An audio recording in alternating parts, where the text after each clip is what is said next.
Chers frères et sœurs, chers amis, bonsoir. J'ai l'honneur de lire pour vous la vigile matinale d'aujourd'hui, qui est le 25 août 2025. Ce livre a été écrit par Roberto Badenas et le grand titre est Aujourd'hui avec Jésus. Le sous-titre pour aujourd'hui est Suivre un fou. Suivre un fou. Ils se rendirent à la maison et la foule s'assembla de nouveau, en sorte qu'ils ne pouvaient pas même prendre leur repas. Les parents de Jésus, ayant appris ce qui se passait, vinrent pour se saisir de lui, car ils disaient, il est hors de sens. Marc 3, versets 20-21. Dès le début, l'enthousiasme pour l'évangile a été considéré comme de la folie. Pour les proches de Jésus, le fait qu'ils se privent de nourriture pour s'occuper des nécessiteux paraissait si insensé qu'ils ont fait courir le bruit qu'il avait perdu la tête. Paul a connu la même expérience. Le gouverneur Festus l'a traité de fou, acte 26, verset 24. Et nombre de ses contemporains ont traité les chrétiens de fous, 1 Corinthiens 1, verset 18 à 23. Hier comme aujourd'hui, il semble fou de croire que le créateur de l'univers se soit incarné dans un homme et se soit laissé ridiculiser, maltraité et exécuté par les puissances de ce monde. Au lieu de reconquérir par la force le territoire dont le mal s'est emparé, il semble fou d'admettre que la puissance de Dieu, qui est amour, se manifeste inconditionnellement, quelles que soient les réactions humaines.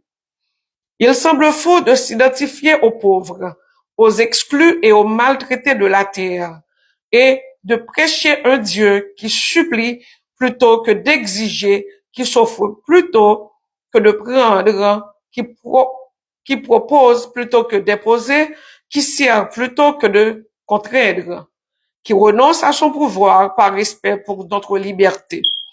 Pour la famille de Jésus et avec elle, pour la plupart de ses contemporains, Jésus était un fou, un inapté, un rebelle, un homme trompé, parce qu'il était engagé dans l'œuvre de changer le monde.